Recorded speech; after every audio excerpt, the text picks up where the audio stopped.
نحمده ونصلي على رسوله الكريم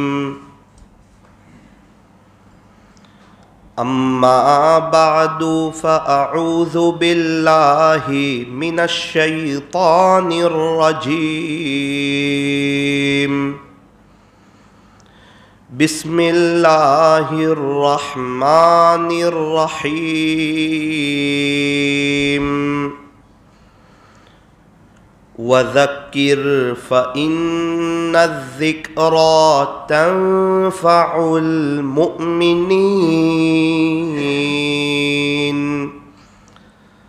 صدق الله مولانا العظيم وقال النبي صلى الله عليه وسلم الدعاء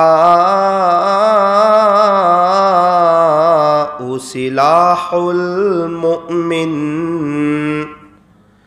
او كما قال عليه الصلاة والسلام۔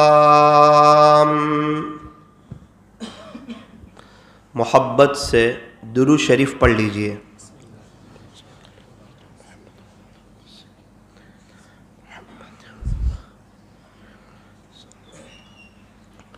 اللہ تبارک و تعالی ہمارے درود شریف پڑھنے کو قبول فرمائے، اور اللہ تعالی ہمیں درود شریف پڑھنے کی، پڑھتے رہنے کی اور اس کو اپنا وظیفہ بنا لینے کی اللہ ہمیں توفیق اور سعادت نصیب فرمائے۔ آپ سب لوگ ہمارے نوساری کے ایک بہت بڑے شیخ حضرت مولانا ابراہیم صاحب فروٹ والا نقشبندی مجددی رحمۃ اللہ علیہ، مسجد ہدایت والے تو حضرت سے واقف ہے۔ حضرت کا ایک خاص عمل تھا، وہ درود خضری صلی اللہ علی حبیبہ محمد وآلہ وسلم روزانہ 12,000 مرتبہ پابندی سے بلا ناغہ پڑھتے تھے۔ روزانہ 12,000 مرتبہ۔ آپ اندازہ لگائیں، مہینے کے 3,60,000 ہوئے، اور تقریباً 51 سال تک 51 ایئرز تک تہجد سے اشراق تک مراقبہ کیا تھا۔ 51 سال تک تہجد سے اشراق تک مراقبہ کیا تھا، اور نمازوں کے بڑے عاشق تھے، بڑے دیوانے۔ پہلی صف میں نماز پڑھتے تھے۔ میں کبھی حضرت کے بازو میں نماز پڑھتا، میں نے بارہا دیکھا کہ سورہ فاتحہ شروع ہوتی، امام صاحب اہدنا الصراط المستقیم تک پہنچتے تھے اور حضرت کی ہچکیاں بن جاتی تھی۔ یہ کیا ہے؟ یہ اللہ کی محبت ہے۔ ایک مرتبہ حضرت کے بیٹے آنکھ میں دوائی ڈال رہے تھے، وہ ڈراپ جو آنکھ میں گرا، ادھر ڈراپ کا آنکھ میں گرنا اور ادھر اذان کی آواز کا آنا، ایسے وہ جیسے ہی اذان کی آواز آئی تو بھول گئے کہ کوئی میری آنکھ میں دوائی ڈال رہا ہے، جیسے کرنٹ لگ گیا ہو۔ اللہ اکبر اللہ اکبر۔ میں نے کہا اللہ اکبر، بڑے عاشق لوگ ہیں، اللہ کی محبت، اللہ کا تعلق، اللہ کا عشق۔ تو زندگی ایک ہی مرتبہ ملتی ہے، پھر دوبارہ تو ملتی نہیں، یہ موقع یہ دوبارہ نہیں ملتے۔ ایگزام میں بھی ہم دیکھتے ہیں کوئی 50 اپ لے جاتا ہے، کوئی 70 اپ لے جاتا ہے، کوئی 97 اپ لے جاتا ہے۔ محنت کیسی کی ہے وہ دیکھی جائے گی۔ ایگزام سے پہلے تیاری کتنی کی ہے، پڑھنے کتنا بیٹھے تھے، اور ایگزام کی تیاری کیسی کی ہے، اور ایگزام میں سپلیمنٹری میں کیسا لکھا ہے، فرمایا کہ ویسا ریزل آئے گا۔ بالکل اسی طرح آخرت کے معاملے میں جو جتنی محنت کرے گا، جو جتنی عبادت کرے گا، جو جتنا اللہ کو یاد کرے گا، جو جتنا اپنے اللہ کے لیے وقت نکالے گا، اللہ کے حکموں پر اور پیارے نبی حضرت محمد الرسول اللہ صلی اللہ علیہ وسلم کے طریقوں پر جو جتنا چلے گا، اتنا ہی اونچا اس کا مقام ہوگا. آخرت میں کچھ لوگ ایسے ہوں گے ان کا اتنا اونچا مقام ہوگا کہ اللہ تعالیٰ انہیں پیارے نبی کا پڑوس عطا فرمائیں گے. یہ بہت بڑی کامیابی ہے اگر کسی کو جنت میں ہمیشہ کے لیے اللہ کے نبی کا پڑوس مل جائے. ہم تو بار بار خواب میں دیکھنا چاہتے ہیں نا, پیارے نبی کی زیارت کرنا چاہتے ہیں نا.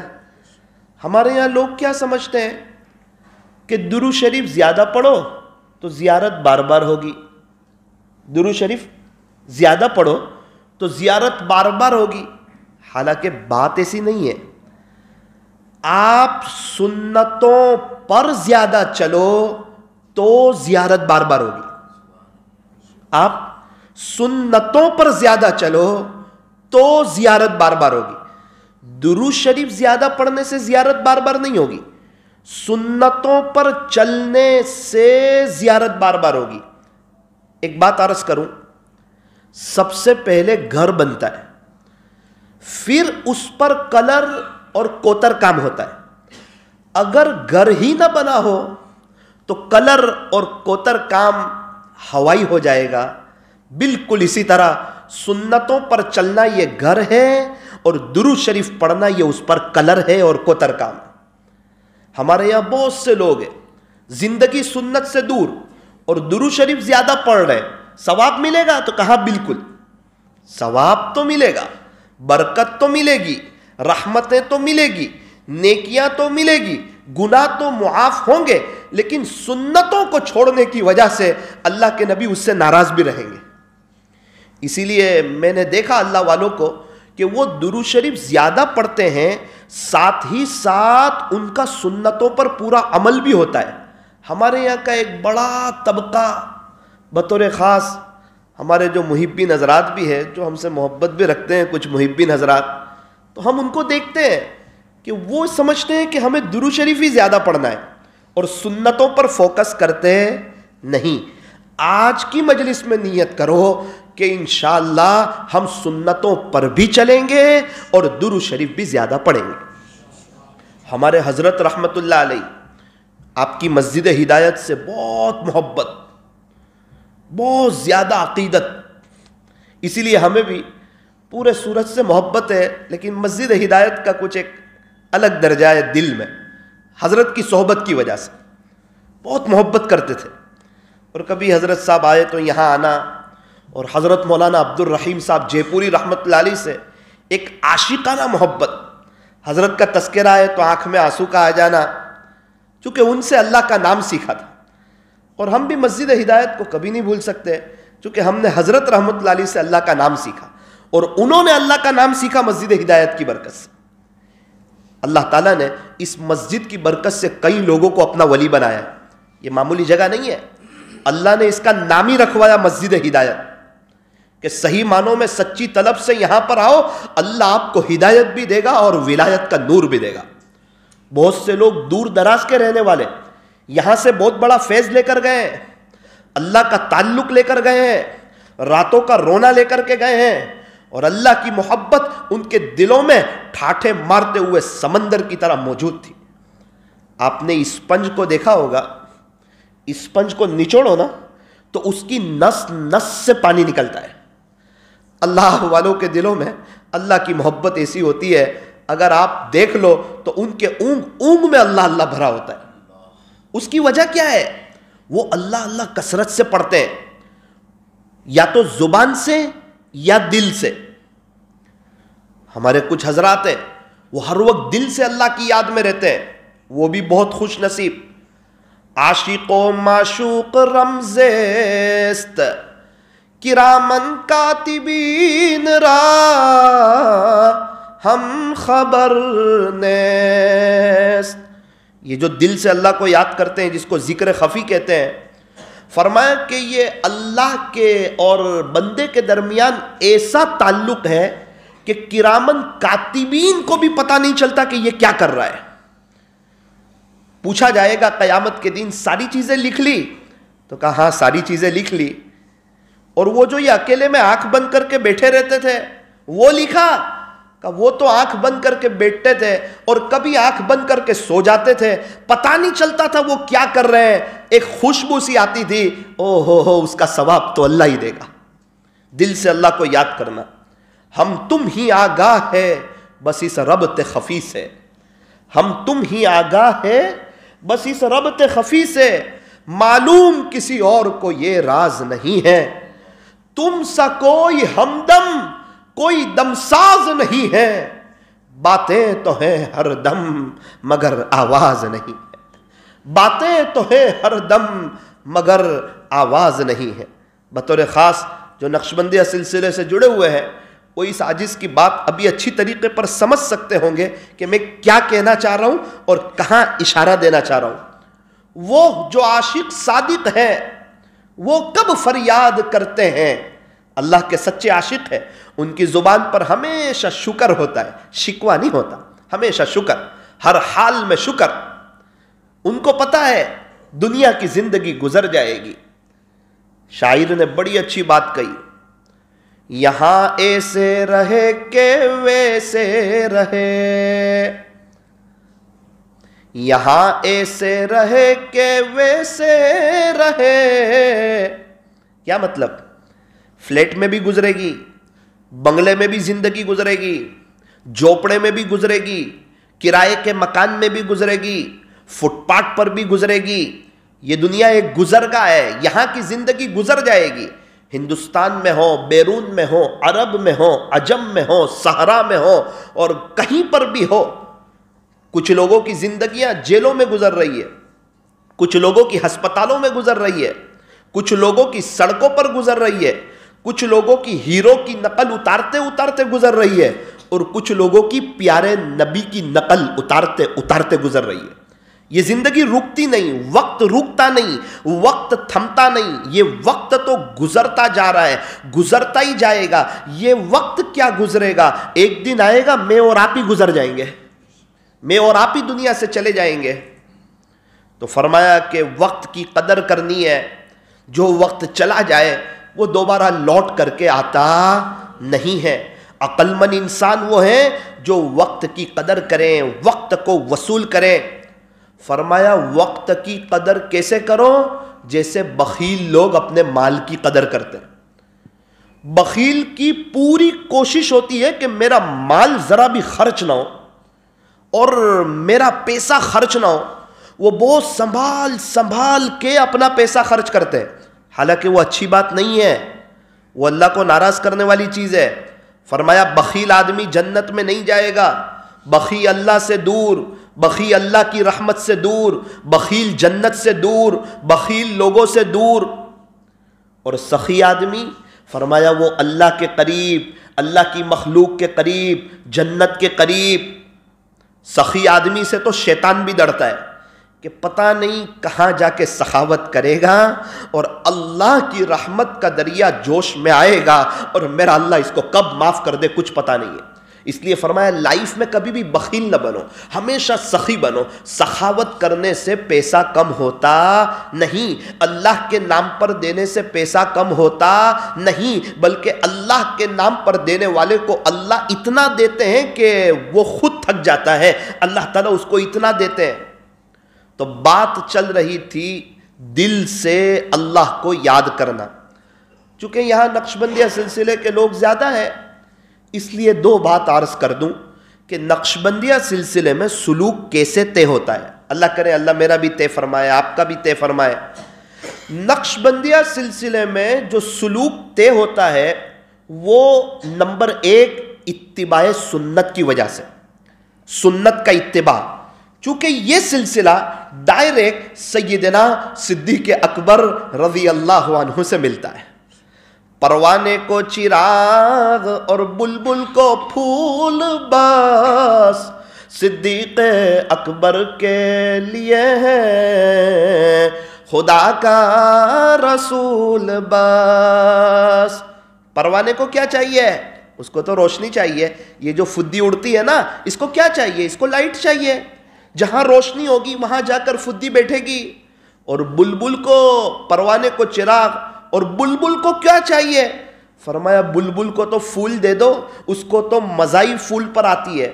تو فرمایا کہ یہ فدی کو روشنی چاہیے، بلبل کو پھول چاہیے، تو حضرت ابوبکر صدیق کو کیا چاہیے؟ وہ کہہ رہے ہیں پروانے کو چراغ اور بلبل کو پھول باس، صدیق اکبر کے لیے ہے خدا کا رسول باس. بڑا اونچا مقام ہوگا حضرت ابوبکر صدیق رضی اللہ عنہ کا. جنت کے 8 دروازے. جو نمازیں زیادہ پڑھتا ہوگا وہ اس دروازے سے جنت میں داخل ہوگا. جو روزے زیادہ رکھتا ہوگا وہ بابو ریان نامی دروازے سے جنت میں داخل ہوگا. جس کا جو عمل زیادہ ہوگا، جس عمل کی کثرت زیادہ ہوگی، اس نام کے دروازے سے وہ جنت میں داخل ہوگا. حضرت ابوبکر صدیق رضی اللہ عنہ کی جب باری آئے گی نا، اور آپ جب جنت میں داخل ہونا چاہیں گے تو 8 دروازے سے آواز آئے گی مرحبا مرحبا اہلا و سہلا، یہاں سے آ جائیے، یہاں سے آ جائیے، یہاں سے آ جائیے. اللہ تعالیٰ تمام لوگوں کو اپنا دیدار عام فرمائیں گے. ہم لوگ سب مل کر کے اپنے اللہ کا ایک ساتھ کیسے دیدار کر سکیں گے؟ ایک سوال ہوتا ہے. فرمایا بہت آسانی سے. جیسے ہم لوگ سب مل کر کے چاند کو دیکھ سکتے ہیں، پوری دنیا مل کر کے اگر چاند کو دیکھنا چاہیں تو کسی کو تکلیف نہیں ہوتی، ہر کوئی پورا چاند آسانی سے اطمینان سے دیکھ سکتا ہے. فرمایا بالکل اسی طرح جب اپنے اللہ کا دیدار ہوگا، ہر کوئی بہت آسانی سے اطمینان سے اپنے اللہ کو دیکھ سکے گا، کسی کو کوئی تکلیف نہیں ہوگی. لیکن سب لوگ ساتھ جمع ہوں گے جن کو اللہ چاہے گا، پھر اللہ تعالیٰ اپنا دیدار کرائیں گے. حضرت ابوبکر صدیق رضی اللہ عنہ کی باری آئی تو عجیب بات ارشاد فرمائی. فرمایا کہ اللہ تعالیٰ تمام لوگوں کو دیدار عام کرائیں گے.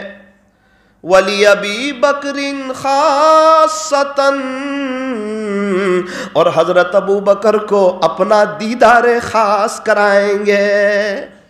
حضرت ابوبکر کو اسپیشل دیدار کرائیں. بہت خدمت کی اللہ کے نبی حضرت محمد الرسول اللہ صلی اللہ علیہ وسلم کی. یہاں تک کہ اللہ کے نبی کہنے لگے، اللہ کے نبی ارشاد فرمانے لگے میں نے سب کا حق ادا کر دیا. بہت بڑی بات، میں نے سب کا حق ادا کر دیا. جس نے جو احسان کیا یا جو خدمت کی یا جو ساتھ دیا. انصار نے کیسا ساتھ دیا تھا جس کو الفاظ میں بیان نہیں کیا جا سکتا. فرمایا کہ میں نے سب کے احسان کا بدلہ ادا کر دیا سوائے ابو بکر کے، اس کے احسان کا بدلہ اللہ ادا کرے گا. چائے میں جتنی شکر ڈالو نا اتنی چائے میٹھی ہوتی ہے. اور کیا قربانی دی. اور سب سے پہلے مردوں میں جنہوں نے اسلام قبول کرا وہ حضرت ابو بکر صدیق رضی اللہ عنہ. ہر موقع پر اللہ کے نبی کے ساتھ ساتھ کئی بڑے بڑے صحابہ جنہوں نے غلامی کی زندگی گزاری ہے ان کو خرید کر جو آزاد فرمایا وہ حضرت ابو بکر صدیق رضی اللہ عنہ نے آزاد فرمایا. ایک جگہ سے جا رہے تھے، گزر رہے تھے، دیکھا کہ سیدنا حضرت بلال حبشی رضی اللہ عنہ آپ کو مارا جا رہا ہے، ستایا جا رہا ہے اور ظلم کا پہاڑ توڑ دیا ہے، ظلم کی انتہا کر دی ہے.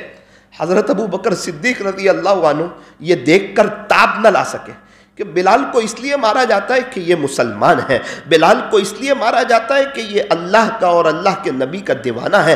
آپ تو بڑے تعجب میں رہ گئے کہ اتنا مار رہے ہیں اس کے باوجود بلال ایک ہی بات کہہ رہے، احد احد احد، میرا اللہ ایک ہے، میرا اللہ ایک ہے، میرا اللہ ایک ہے. محبت اللہ سے کی ہے، عشق اللہ سے کیا ہے. مار کھانے سے عشق میں کمی نہیں آتی، عشق بڑھتا ہے. اور ایمان کی کیفیت وہ ہے اس کو جتنا دباؤ اتنا ہی اس میں نکھار پیدا ہوتا ہے. اللہ تعالیٰ نے اس میں لچک رکھی ہے ایمان کے اندر. اللہ اکبر کبیرہ. دیکھا تو برداشت نہ کر سکے کہ لوگ ستا رہے ہیں، مار رہے ہیں، تڑپا رہے ہیں. اور حضرت بلال حبشی رضی اللہ عنہ کو ستانے میں مکہ کے کافروں نے حد پار کر دی تھی. بہت عجیب و غریب طریقے پر ستایا جس کو میرا کہہ لینا آسان، آپ لوگوں کا سن لینا آسان، لیکن جو تڑپایا ہے اور آپ کو جو ستایا ہے اور آپ کو جو تکلیف پہنچائی ہے، مکہ مکرمہ کی سخت ترین گرمی میں نے خود دیکھی ہے، 53 ڈگری تو میں نے دیکھی ہے گرمی، جس کو الفاظ میں بیان نہیں کر سکتے۔ اس گرمی میں آپ کے اوپر کے کرتے کو اتارنا اور چھوٹے چھوٹے بچوں کا آپ کو رسی سے باندھ دینا اور آپ کو مکہ مکرمہ کی پتھریلی زمین پر لے کر کے گھومنا، گھسیٹنا، صرف اس لیے کہ اللہ کے نبی کے دیوانے ہیں۔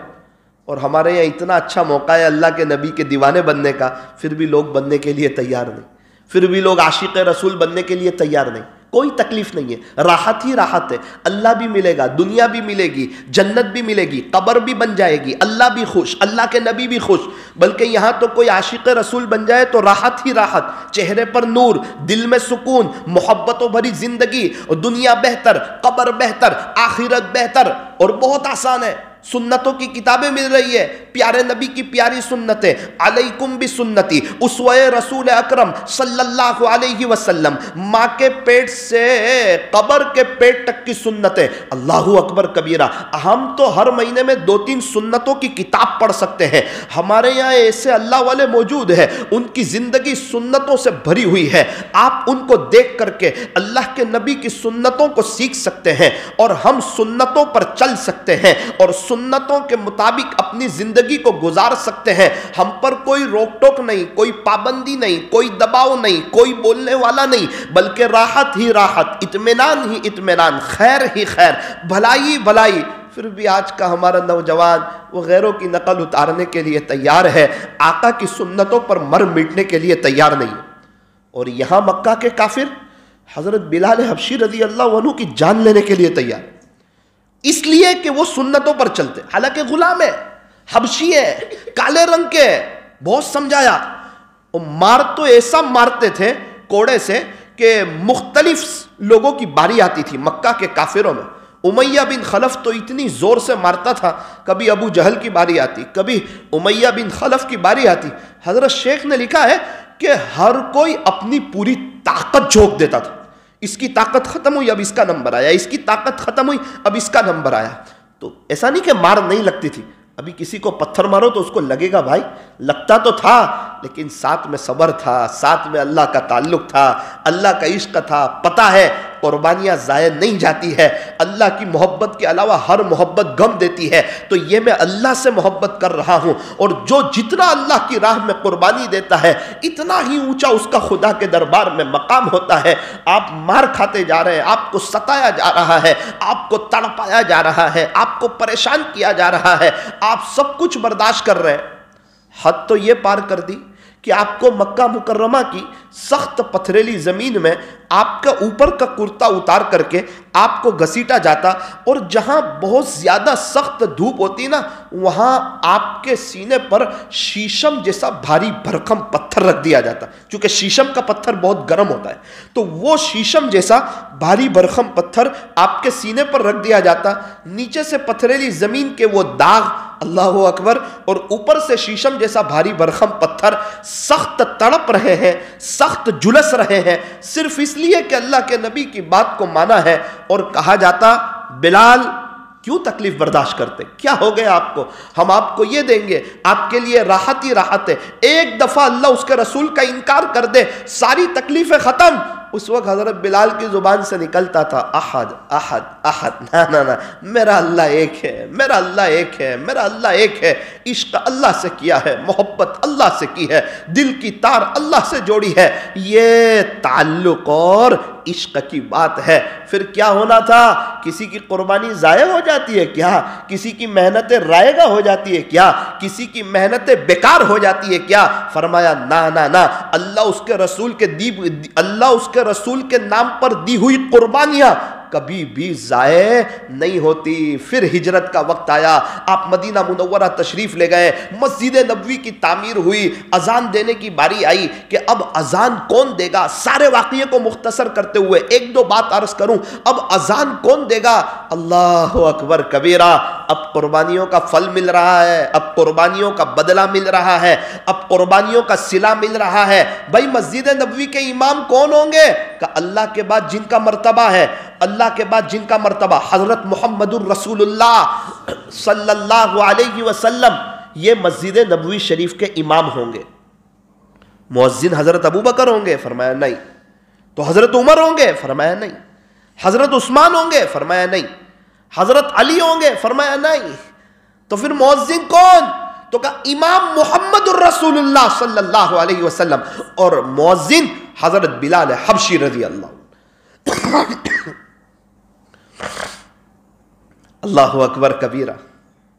زندگی گزرتی رہی، جب حضرت ابو بکر صدیق رضی اللہ عنہ نے آپ کو خرید کر آزاد فرمایا، آپ اللہ کے نبی صلی اللہ علیہ وسلم کی خدمت میں آئے اور فرمایا جس کا خلاصہ کہ میں آزاد ہونا نہیں چاہتا، میں آپ کی غلامی میں آنا چاہتا ہوں اور آپ کے گھر کا نوکر بننا چاہتا ہوں، آپ کے دروازے پر میں پڑا رہوں گا، آپ کے گھر کا جو بھی کام ہو بلال کر دیا کرے گا، اور آپ کا جو بھی کام ہو بلال آپ کا خادم ہے اور آپ کی خدمت میں حاضر ہے۔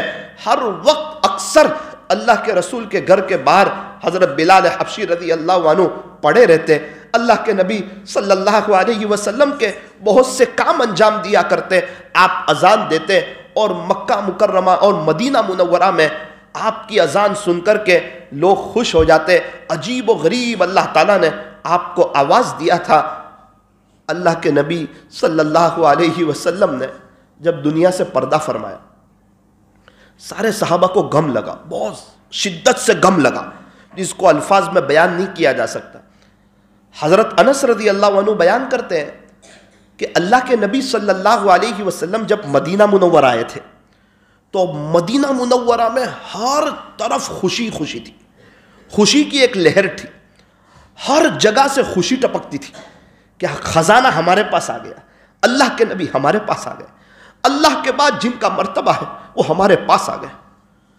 اور جب اللہ کے نبی صلی اللہ علیہ وسلم نے دنیا سے پردہ فرمایا تو مدینہ منورہ کی ہر طرف سے غم ٹپکتا تھا۔ اس کے بعد سب سے بڑا ایک فیصلہ حضرت بلال حبشی رضی اللہ عنہ نے سنایا۔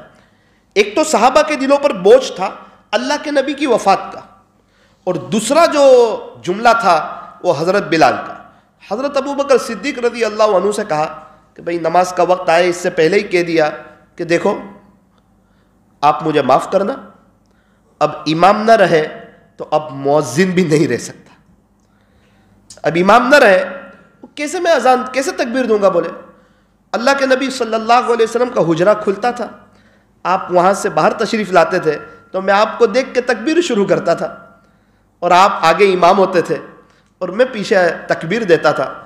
اب جب میں تکبیر دوں گا اور اشہد ان محمد رسول اللہ پہ پہنچوں گا، میں گواہی دیتا ہوں کہ بے شک محمد صلی اللہ علیہ وسلم اللہ کے رسول ہے، اور آپ مجھے دکھ رہے ہوتے تھے، جب آپ نہیں دکھیں گے تو بلال تو کبھی اس کو برداشت ہی نہیں کر سکتا، اس کی تاب ہی نہیں لا سکتا۔ تو اب امام نہ رہے لہذا اب مؤذن بھی نہیں رہے گا، اور اب میں اذان نہیں دے سکتا۔ یہ پہلی بات۔ اور دوسری بات، آپ میری درخواست کو قبول کریں۔ حضرت ابو بکر صدیق رضی اللہ عنہ، آپ کا بڑا اونچا مرتبہ ہے، اللہ کے نبی صلی اللہ علیہ وسلم آپ سے بڑی محبت فرماتے تھے، آپ میری درخواست کو قبول کریں۔ میں اب اذان اور تکبیر تو نہیں دے سکتا، لیکن اب میں مدینہ منورہ میں رہ بھی نہیں سکتا، کیونکہ میں تو آپ کے گھر کا غلام تھا، آپ گھر سے باہر آتے میں وہاں موجود ہوتا، اب اللہ کے نبی اگر نہیں رہے تو بلال بھی نہیں رہ سکتے، میں برداشت نہیں کر سکتا ہوں اس کو۔ اندر سے جو محبت ہے نا، اس محبت میں کہہ رہے، وہ کوئی اوپر اوپر بات نہیں کر رہے، فارمولیٹی نہیں کر رہے، اندر کا عشق ان کا بول رہا ہے کہ اب برداشت ہو ہی نہیں سکتا۔ حضرت ابو بکر صدیق رضی اللہ عنہ نے اجازت دی، کہا کہ میں ملک شام دمشق کی طرف یا ملک شام کی طرف میں چلا جاتا ہوں اور اللہ کے راستے میں محنت کرتا رہوں گا، لیکن میں یہاں نہیں رہ سکتا۔ تو صحابہ کے اوپر اور غم ٹوٹ پڑا کہ اللہ کے نبی کی زبان سے قرآن سننا بہت بڑی بات۔ اللہ کے نبی قرآن پڑھتے ہوں گے فجر کی نماز میں، اور پیچھے بڑے بڑے صحابہ، جنت کا ٹکڑا، مدینہ منورہ کی سرزمین، فرشتے بھی آ جاتے ہوں گے، کئی جنات لوگ بھی سننے کے لیے آ جاتے ہوں گے، اور جن پر قرآن اترا ان کی زبان سے قرآن سننا، اور امام اللہ کے نبی اللہ اکبر اتنے پاک باز، اور پیچھے مقتدی میں حضرت ابو بکر صدیق، حضرت عمر فاروق، حضرت عثمان غنی، حضرت علی رضی اللہ عنہ. اندازہ لگائیں کہ اس وقت کا منظر کیا ہوگا، کیفیت کیا ہوگی، بہار کیا ہوگی، اور نماز کا دھیان کیا ہوگا، اور وہ نماز کا خشوع اور خضوع کیا ہوگا، اور وہ نماز کی جان کیا ہوگی، اور وہ اپنے اللہ کا تعلق کیا ہوگا. اجازت دے دی حضرت ابو بکر صدیق رضی اللہ عنہ نے.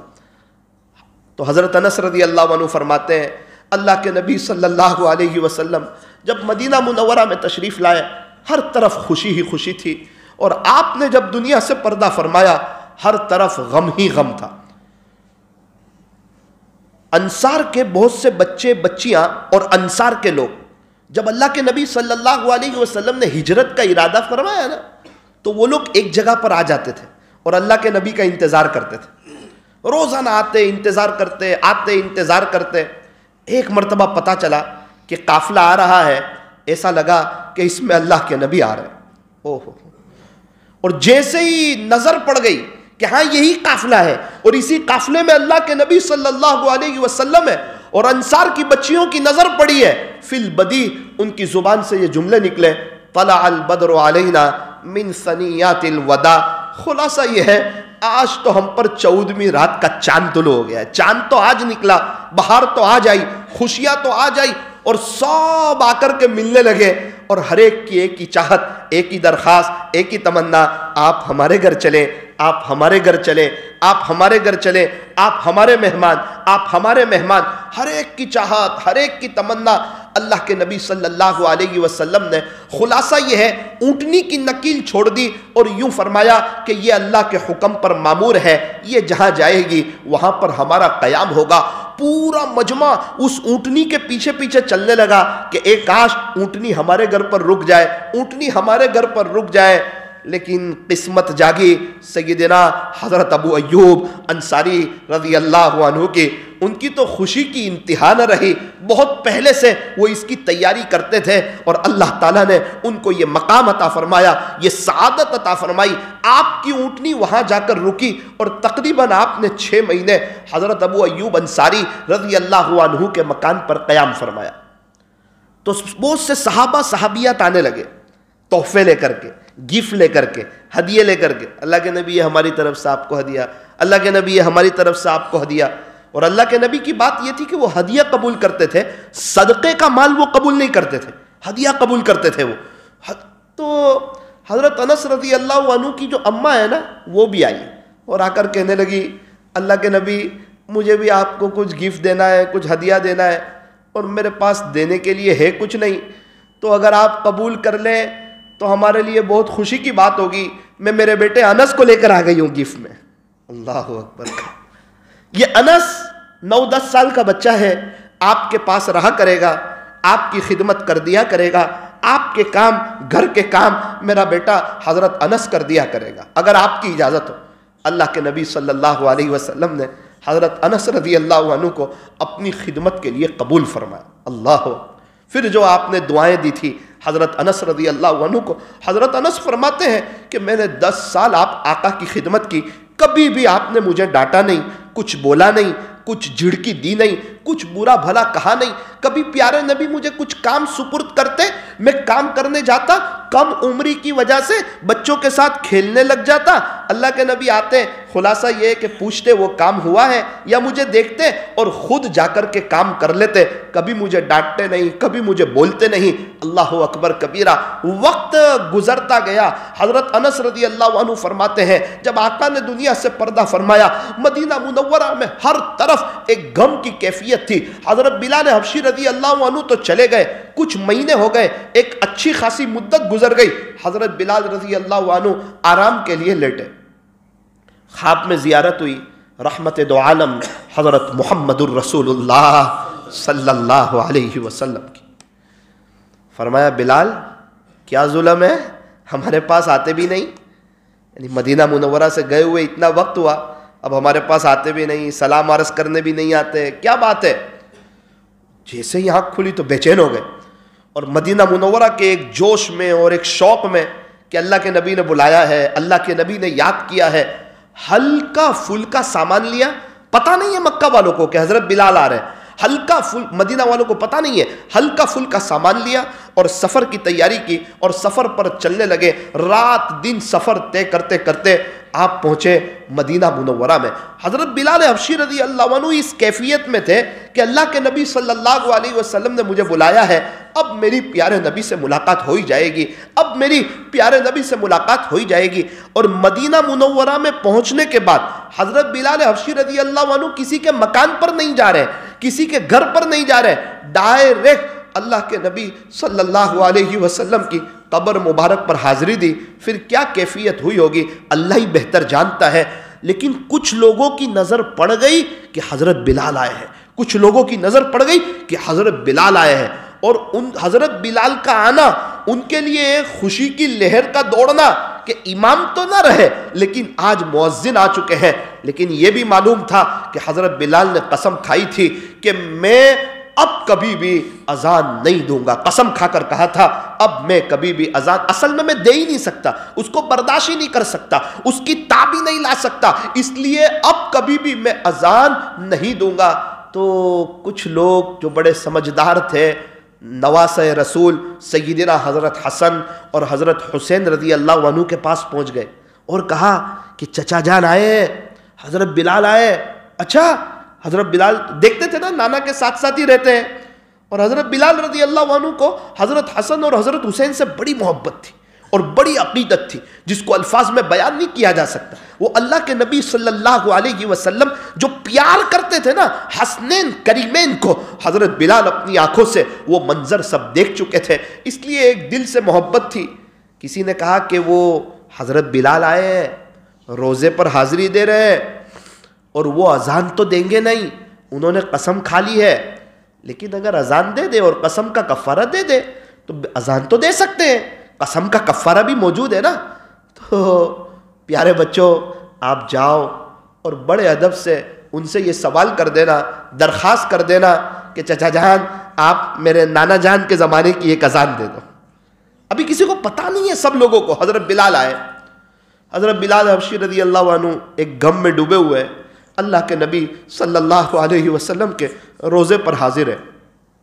اتنے میں تو یہ دونوں نواسے آئے، ان کا آنا اور حضرت بلال حبشی رضی اللہ عنہ کو پیارے نبی کے زمانے کا یاد آ جانا، بہت پیار کیا، بہت اکرام کیا، میرے بچے آ گئے، میرے پیارے بچے آ گئے، جنت کے نوجوانوں کے سردار آ گئے، والحسن والحسین سیدہ شباب اہل الجنہ، بہت خوش ہو گئے، دل بڑا ہو گیا، ایک والہانہ محبت۔ اب بچوں کو تو بتایا تھا نا، درخواست کی، چچا جان ہماری ایک تمنا ہے، ہماری ایک درخواست ہے۔ او میرے بچوں، بلال آپ کے نانا کے گھر کا غلام ہے، آپ کی بات حکم کی حیثیت رکھتی ہے، درخواست اور تمنا کی حیثیت نہیں رکھتی۔ آپ کہیں کیا کہتے ہو، میں تیار ہوں، میں آپ کے گھر کا پہلے بھی غلام تھا، ابھی بھی غلام ہوں اور پورے گھرانے کا غلام ہوں۔ جو کچھ پایا ہے بلال نے آپ کے در سے پایا ہے۔ تو پھر بچوں نے جب بات رکھی کہ چچا جان ہماری تمنا یہ ہے، ابھی نماز کا وقت ہونے والا ہے، اذان آپ دے دیجئے۔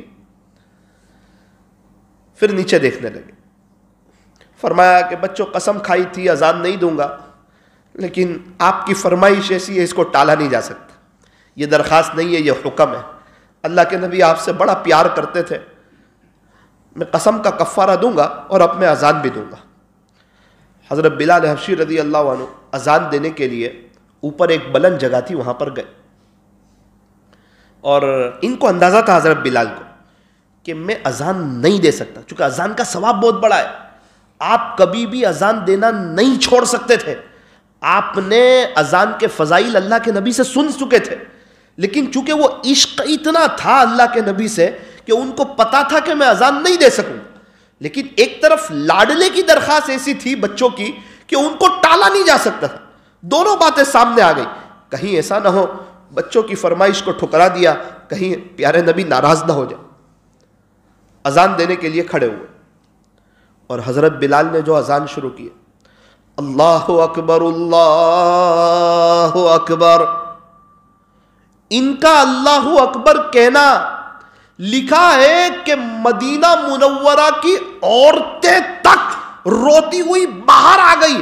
ایسا لگتا ہے بلال آ گئے, اللہ کے نبی بھی آ گئے ہو.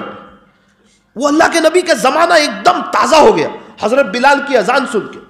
او ہو اذان تو چل رہی ہے, لوگ رو رہے ہیں, ایک طرف خوشی ہے ایک طرف غم ہے, اور پورے مکہ میں ایک بات ہے, پورے مدینہ منورہ میں ایک بات ہے, بلال آ گئے, بلال آ گئے, بلال آ گئے, حضرت بلال آ گئے, حضرت بلال آ گئے. پتا تھا کہ قسم کھائیے اذان نہیں دیں گے, پتہ نہیں کیا بات ہے, حضرت بلال آ گئے. پھر وہی بات جس کا خطرہ تھا, پہنچے, اشہد ان محمد رسول اللہ, چیخ ماری اور گر گئے, بے ہوش ہو گئے, تاب نہ لا سکے, اس کو برداشت نہ کر سکے. وہی دل کا درد سامنے آیا, وہی بات سامنے آئی, وہی پیارے نبی کا عشق سامنے آیا. اللہ اکبر کبیرہ. مجھے اس کے آگے کتاب میں نہیں ملتا کہ پھر اذان کس نے ختم کی, کیا انہوں نے ہی ختم کی یا کسی صحابی نے ختم کی, یا جہاں سے باقی تھی وہاں سے اذان دی گئی, یا نئے سرے سے اذان دی گئی. مجھے کسی کتاب میں اس کے بارے میں صراحت نہیں ملی. اسی لیے خلاصہ بتا کر میں اذان والی بات کو یہیں پر روک دیتا ہوں, اور میں یہ بتانا چاہتا ہوں کہ ایک طرف حضرت بلال حبشی رضی اللہ عنہ غلام ہے, مکہ مکرمہ کے رہنے والے بھی نہیں ہیں, اور آپ جو ہے کوئی بڑے خاندان اور بڑے قبیلے کے بھی نہیں ہیں. پھر اتنا اونچا مقام کیسے پایا حضرت بلال نے؟ کہ پیارے نبی کے عشق کی وجہ سے پایا. لوگ مسجدوں کا نام رکھتے ہیں مسجد بلال, مسجد بلال. لوگ اپنے بچوں کا نام خوشی خوشی رکھتے ہیں بلال, بلال, بلال. اللہ اکبر. آپ کو بلال نام کے کتنے لوگ ملیں گے, کتنے مسلمان ملیں گے. یہ کیا ہے؟ اللہ تعالیٰ نے ان کی محبت سب کے دلوں میں ڈال دی, اور ایسے ایسے ان کے فضائل آئے ہیں حضرت بلال حبشی رضی اللہ عنہ کے, جس کو الفاظ میں بیان نہیں کیا جا سکتا. یوں فرمایا, ایک فضیلت آپ کو سناؤں. حضرت بلال حبشی رضی اللہ عنہ کی ایک قاعدہ ہے, جس کا جہاں انتقال ہوگا وہاں سے اس کو اٹھایا جائے گا. جس کا انتقال مکہ مکرمہ میں ہوگا اس کو وہاں سے, جس کو مدینہ منورہ میں دفن کیا اس کو وہاں سے, جس کو سورت میں دفن کیا اس کو وہاں سے, جس کو نوساری میں دفن کیا اس کو وہاں سے, اور جس کو جہاں دفن کیا ہے وہاں سے وہ اٹھایا جائے گا. اللہ کے نبی صلی اللہ علیہ وسلم آرام فرما رہے ہیں مدینہ منورہ میں, آپ اٹھیں گے مدینہ منورہ سے. حضرت ابو بکر آرام فرما رہے ہیں مدینہ منورہ میں, آپ اٹھیں گے مدینہ منورہ سے. حضرت عمر رضی اللہ عنہ آرام فرما رہے ہیں مدینہ منورہ میں, آپ اٹھیں گے مدینہ منورہ سے. حضرت بلال حبشی رضی اللہ عنہ آرام فرما رہے ہیں دمشق میں. میرے انداز سے یہ مدینہ منورہ سے شاید 1000 کلومیٹر سے بھی زیادہ دور ہے, اتنے لمبے فاصلے پر ہے. وہاں آرام فرما رہے ہیں. مناقب حضرت بلال میں لکھا ہے, آقا نے فرمایا جس کا خلاصہ کہ بلال میرے قدموں سے اٹھایا جائے, بلال میرے قدموں سے اٹھایا جائے. کیا شان ہے یار, کیا مقام ہے. مؤذن ہے, بڑا اونچا مقام ہے. او میرے نوجوانوں, وظیفے پڑھ لینا اصل نہیں ہے, زندگی چینج کرنا اصل ہے. درود شریف پڑھ لینا اصل نہیں ہے, پیارے نبی کی نقل اتارنا اصل ہے. اللہ تعالی ہمیں اصل سمجھائے, اللہ تعالی ہمیں حقیقت سمجھائے. میں منع نہیں کرتا, درود شریف زیادہ پڑھو, بہت زیادہ پڑھو. فرمایا کہ درود شریف زیادہ پڑھو, گنبد خضرا والے سے تمہارا بھی رابطہ ہو جائے گا. درود شریف زیادہ پڑھنا ہے, لیکن ساتھ ساتھ آپ کی سنتوں پر عمل, سنتوں پر چلنا, سنتوں پر مر مٹنا. اللہ تعالی ہم تمام کو بھی عاشق رسول بنائے اور سنتوں پر چلنے کی توفیق عطا فرمائے. اور ہم تمام کو چاہیے کہ ہم اپنی زندگیوں کو چینج کریں. رمضان کا مہینہ چل رہا ہے, 16ویں تراویح آج ہو گئی, آدھا حصہ گزر گیا رمضان کا. بہت کچھ ارادہ کیا تھا, نیت کی تھی, کچھ جذبے بنائے تھے کہ یار زندگی کے کئی رمضان غفلت میں گزرے نا, اس رمضان میں اللہ کے ولی ہو جائیں گے, اس رمضان میں اللہ کو منا لیں گے, اتنا قرآن پڑھیں گے, اتنا وقت مسجد میں گزاریں گے, اتنا مراقبہ کریں گے. لیکن ہر سال کی طرح یہ سال کا رمضان بھی دیکھتے ہی دیکھتے گزر گیا, ہم اس کو وصول نہ کر سکے. عجیب بات لکھی ہے, رمضان کی 1 سیکنڈ انسان کو اللہ کا ولی بنانے کے لیے کافی ہے. 1 سیکنڈ. ابھی وقت گیا نہیں ہے ہاتھ میں سے, ابھی 13-14 دن باقی ہے. سیکنڈ کی بات نہیں چل رہی, گھڑیوں کی بات نہیں چل رہی, 13-14 دن باقی ہے. آپ یقین مانو یہ 13-14 دن میں ہم بھی سچی پکی توبہ کر کے اللہ کے ولیوں میں شامل ہو سکتے ہیں، اگر طلب سچی ہو، اگر نیت سچی ہو، اگر ارادہ سچا ہو، اگر جذبہ سچا ہو۔ میرے ایک دوست ہے، اللہ تعالیٰ ان کو جزائے خیر عطا فرمائے، انہوں نے مجھے سنایا کہ مولانا سورت میں ایک بزرگ کا بیان تھا، حضرت بلال حبشی رضی اللہ عنہ پر سے۔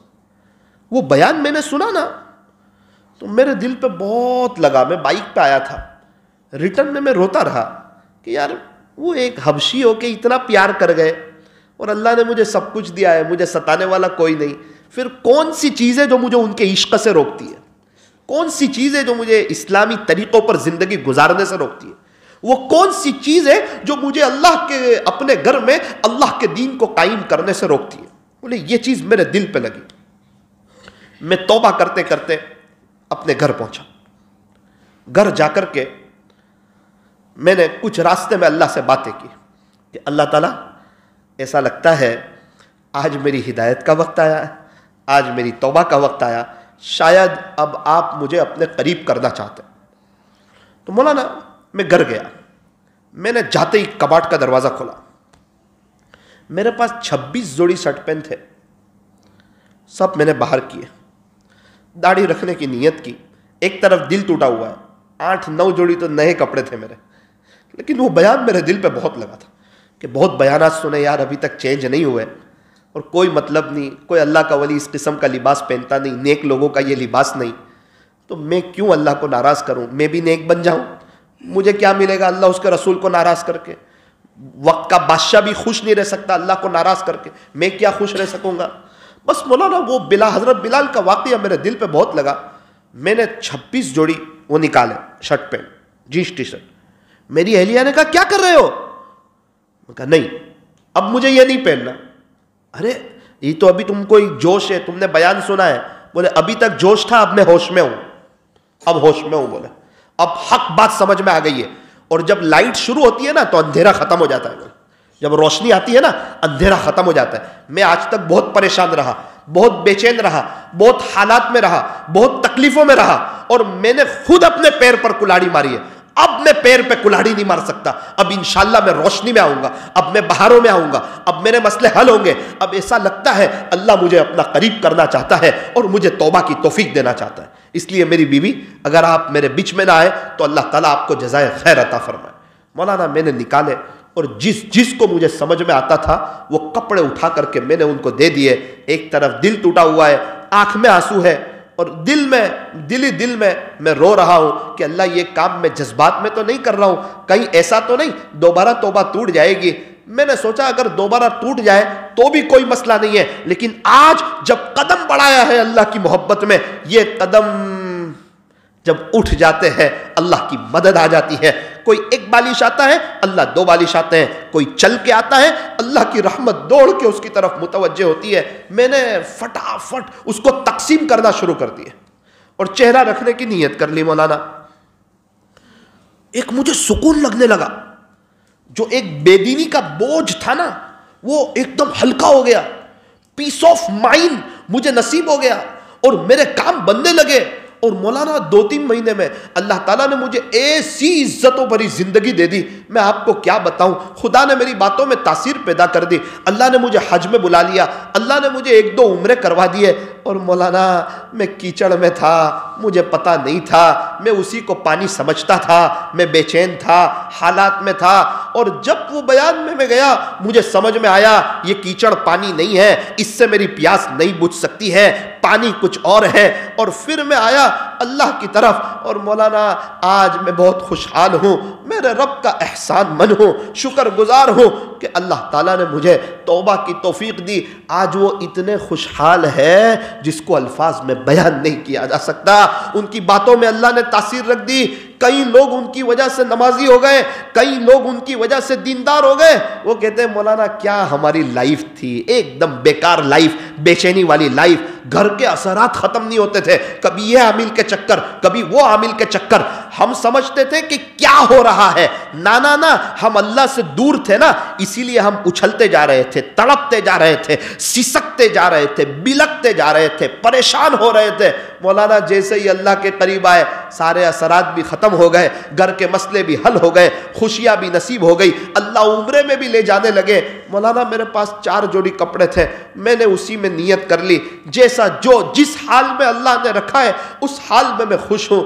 بس مولانا وہ دن، آج کی گھڑی، وہ زندگی کے سب سے نادانی والے، بیکار، فضول، اللہ کے نبی کے طریقوں سے دور والی لائف تھی۔ اور جیسے ہی میں اسلامی لباس میں آیا، میں نے سر پہ ٹوپی اور چہرے پہ داڑھی رکھی، اس کی برکت سے میرا اللہ نے مجھے کئی گناہوں سے بچایا، اور گھیروں میں بھی اللہ تعالیٰ نے مجھے عزت عطا فرمائی۔ میرے عزیزوں، سگرام پورہ والوں، پوری دنیا والوں، یہ عاجز یہ کہنا چاہتا ہے، میں یہ نہیں کہنا چاہتا آپ کوئی وظیفہ بڑھا لو، آپ کوئی تسبیح بڑھا لو، میں یہ کہنا چاہتا ہوں کہ ہم سب لوگ مل کر کے اپنے آپ کو چینج کریں اور اپنی دل کی سوچ کو بدلیں، اور یہ سوچ رکھیں کہ ہمارے پاس ایک ہی زندگی ہے، ایک ہی موقع ہے، ایک ہی چانس ہے۔ وہ زندگی بھی پگھلتی جا رہی ہے، کیا پتہ زندگی کا آخری رمضان ہو، کیا پتہ دوبارہ ایسا موقع ملے نہ ملے۔ ہم لوگ سب یہ نیت کریں اور اپنے آپ کو اللہ کی طرف لے آئے۔ شاعر نے کتنی عجیب بات کہی، فرمایا دنیا کے اے مسافر، دنیا کے اے مسافر، اے انسان کیا کر رہا ہے تو کیا کر رہا ہے؟ کیا تیری سوچ ہے؟ کیا تیرا پلاننگ ہے؟ تجھے یہ نہیں پتا کہ تو مسافر ہے؟ انسان 3 دن کے لیے بمبئی گیا ہو، وہ 3 دن کی تیاری کرتا ہے، چلے میں گیا ہو، چلے کی تیاری کرتا ہے، اور 2 دن کے لیے گیا ہو، 2 دن کی تیاری کرتا ہے، 1 دن احمد آباد خریدی کے لیے گیا، 1 دن کی تیاری کرتا ہے۔ اس کو پتا ہے کہ میں مقیم نہیں ہوں احمد آباد میں بمبئی میں مقیم نہیں ہوں، میں تو مسافر ہوں، 2 دن میں آ جاؤں گا، 3 دن میں آ جاؤں گا۔ تو اے انسان، تو کیا سمجھ بیٹھا کہ یہ دنیا میں تو مقیم ہے؟ ارے تو مقیم نہیں ہے، تو مسافر ہے۔ پہلے اپنے آپ کو مسافر سمجھ۔ یہ تیرا گھر، یہ تیرا بنگلہ، یہ تیری گاڑی، یہ تیری زمین، یہ تیری جائیداد، یہ تیری چیزیں، یہ سب یہی رہ جائے گی۔ تو خالی ہاتھ چلا جائے گا دنیا سے۔ تیرے دادا کہاں ہیں؟ تیرے پردادا کہاں ہیں؟ ان کے ابا کہاں ہیں؟ مغل کے سارے بادشاہ کہاں ہیں؟ تیرے علاقے میں بہت سے رہنے والے کہاں ہیں؟ تم سے ملنے جلنے والے کہاں ہیں؟ 2-4 سال پہلے کئی لوگ ایسے تھے جو اس مسجد میں نماز پڑھتے تھے، آج وہ قبرستان کی زینت بنے ہوئے ہیں۔ کیا خیال ہے؟ کیا تو دنیا سے نہیں جائے گا؟ کیا یہ جنازے اٹھ رہے ہیں، کیا یہ تجھے یہ منظر یاد نہیں دلاتے کہ ایک دن تو جنازے میں ہوگا اور لوگوں کے کندھوں پر سوار ہو کر تجھے قبرستان لے جایا جائے گا؟ شاعر ہمیں جھنجھوڑ رہا ہے، ہمیں سمجھا رہا ہے، اے انسان مقیم تو نہ سمجھ اپنے آپ کو، مسافر سمجھ۔ یہ دنیا ضرورت کی جگہ ہے، اس میں ضرورت جتنا دل لگا، واش روم میں جانا ضرورت ہے، وہاں اتنا دل لگانا جتنی دیر وہاں جانا ہے۔ ارے کوئی ہمیشہ کے لیے دل نہیں لگاتا۔ اگر کوئی واش روم سے دل لگا لے، لوگ کہیں گے ہمارے علاقے میں یہ پاگل ہو گیا۔ او بھائی، اگر تو اس دنیا سے دل لگائے گا، اسی کو سب کچھ سمجھے گا، تو اللہ والے کہیں گے یہ دنیا کے پیچھے پاگل ہو گیا، اس کو پتہ ہی نہیں ہے کہ کچھ موت بھی آنی ہے، اللہ سے ملاقات بھی ہونی ہے۔ اور میری فیملی، ارے کیا تیری فیملی؟ تیری فیملی بھی یہ سب ایک دن دنیا سے چلی جائے گی۔ اور میری دکان، ارے تیرے بچے تیرے مرن داخلے بنانے والے ہیں، تیرے بچوں کے نام دستاویز پر چڑھنے والے ہیں، اور پھر تیرے بچے بھی دنیا سے چلے جائیں گے۔ 150 سال کے بعد نہ تو ہوگا، نہ تیری فیملی ہوگی، نہ تیرے بچے ہوں گے، تم سب لوگ ٹنومن مٹی کے نیچے سوئے ہوئے ہوں گے۔ تیرے 300 سال پہلے والے رشتہ دار کہاں ہیں؟ تیرے 400 سال پہلے والے رشتہ دار کہاں ہیں؟ ہمیں سمجھایا تو مسافر ہے، تو مقیم نہیں ہے۔ جنید جمشید رحمت اللہ علیہ بھی اخیر کار چلے گئے نا، اللہ کو پیارے ہو گئے نا۔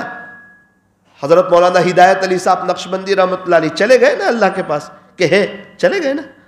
حضرت مولانا عبد الرحیم صاحب جے پوری رحمت اللہ علیہ، بڑی محنت ہے ان علاقوں میں ان اللہ والوں کی، ان کو بھلایا نہیں جا سکتا۔ کہاں ہے وہ؟ چلے گئے نا۔ شیخ اجمیری صاحب کہاں ہے؟ کیا محنت نہیں کی تھی، چلے گئے نا۔ حضرت مولانا عبد الرحیم صاحب کہاں ہے؟ چلے گئے نا۔ حضرت مفتی کلیم صاحب لوہاروی کہاں ہے؟ چلے گئے نا۔ تو کیا ہم رہ جائیں گے؟ ہم نہیں جائیں گے۔ دنیا کے اے مسافر، پھر آگے کہا تو پہلے مسافر تو سمجھ اپنے آپ کو۔ اب جب تو اپنے آپ کو مسافر سمجھتا ہے، ہاں تیرے دل سے دنیا کی محبت نکلے گی، اب پیارے نبی کی سنت تجھے سمجھ میں آئے گی. اور آگے یاد رکھ, منزل تیری قبر ہے, منزل تیری قبر ہے. کفن میں جیب نہیں, قبر میں الماری نہیں, قبر سب سے خطرناک جگہ ہے. بہت اپنی زبان میں کہوں تو بڑی خطرے کی جگہ قبر ہے, اور دوسری زبان میں کہوں تو بڑی راحت کی جگہ بھی قبر ہے. یہ دو ہے. ایک بات ہماری یاد رکھنا, یہ دو میں سے ایک ہوگی, بیچ کا حصہ نہیں. یہ یا تو جنت کا باغ بنے گی یا جہنم کا گڑھا بنے گی, دو میں سے ایک ہوگا قبر کا. اور کہا کہ انسان تو سوچ لے, تو اس کو اللہ کی یاد میں لگ کر کے گناہوں سے بچ کے باغ بنا رہا ہے, یا دوستوں کے اور گناہوں کے نشے میں پڑ کر کے اس کو جہنم کا گڑھا بنا رہا ہے. انسان تو خود فیصلہ کر لے کیا کر رہا ہے. ایک انسان بنگلہ بناتا ہے نا, اس کو پتا ہے کیسے بنتا ہے, ایسے نہیں گھر کا ایک واش روم بنانے میں محنت ہے. ابھی ایک شخص نے بنگلہ بنایا, 3 سال لگے. مجھے کہنے لگا مولانا نانی دادی یاد آ گئی, میں بہت تھک گیا بنگلہ بناتے بناتے, ایسا لگا کہ کئی بیماریاں لگ جائیں گی. میں نے کہا چھوٹا بنگلہ بنانے میں محنت ہے, آخرت بنانے میں کوئی محنت نہیں. اللہ کے نبی کو ناراض کرتے رہو, سنتوں کو چھوڑتے رہو, رمضان کے بعد فجر کی نمازیں چھوڑتے رہو, غیروں کی نقل اتارتے رہو, دوستوں کے ساتھ رات بھر جاگو, صبح میں فجر کی نماز چھوڑ دو, تو اللہ یوں کہیں گے بیٹا تو مجھے بہت ناراض کر کے آیا نا, تیری قبر جنت کا باغ. ایسا ہوتا ہے. غلط لکھنے والوں کو سر پاس کرتا ہے, غلط لکھنے والے کو سر فیل کرتا ہے, صحیح لکھنے والے کو سر پاس کرتا ہے. اگر ہم اللہ کے نبی کی نقل اتاریں گے, سنتوں پر چلیں گے, دوستوں کے اور پیسوں کے اور انٹرنیٹ کے اور نامحرموں کے نشے میں نہیں پڑیں گے, یاد رکھنا میرا رب کامیاب کرے گا, کامیابیاں قدم چومے گی, ورنہ اللہ کو کمزور نہ سمجھنا. ایک واقعہ میں نے سورت میں بہت جگہ سنایا, مسجد ہدایت میں نہیں سنایا, اس لیے سناؤں.